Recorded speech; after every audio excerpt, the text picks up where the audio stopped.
Majorly మన వీసోర్స్ తరపున ఎవరైతే మాస్టర్స్ చేద్దాం అనుకున్న స్టూడెంట్స్ ఉన్నారో పర్టికులర్లీ ఫర్ యూకే కనుక చూసుకుంటే మినిమం టు మినిమం కనుక చూసుకుంటే 1 lakh నుంచి స్టార్ట్ అయ్యి మాక్సిమం టు మాక్సిమం 6 lakhs వరకు స్కాలర్షిప్ అనేది రావడం జరుగుతుంది. పర్ఫెక్ట్. అది ప్రతి ఒక్క స్టూడెంట్కి తప్పనిసరి స్కాలర్షిప్ అనేది మనం చేయించేస్తాం. ఇవి అక్కడికి వెళ్ళిన తర్వాత వచ్చే బెనిఫిట్స్ గురించి యూకే ఇప్పుడు టాప్లో ఉందని చెప్పారు, అక్కడి వరకు ఓకే. బట్ అక్కడికి వెళ్ళడానికి ఇక్కడ లోన్ ప్రాసెస్ ఉండాలి మేడం. ఎడ్యుకేషన్ లోన్ అనేది without any property, without any surety education loan అనేది మనం చేయించడం జరుగుతుంది. అది కూడా ఏంటి అంటే మనకి college fees, accommodation, flight ticket, food expenses, visa ఇన్సూరెన్స్కి అయ్యే డబ్బులు, ఈవెన్ బుక్స్, ల్యాప్టాప్కి అయ్యే డబ్బులు కూడా మనకి లోన్లోనే కవర్ అవుతాయి.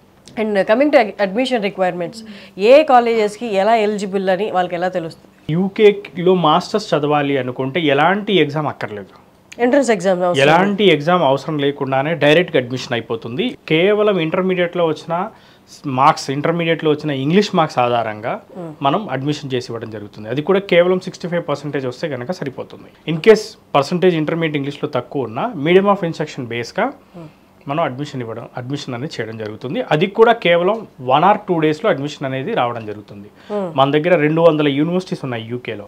స్టూడెంట్ ఏ యూనివర్సిటీ కావాలన్నా సెలెక్ట్ చేసుకోవచ్చు.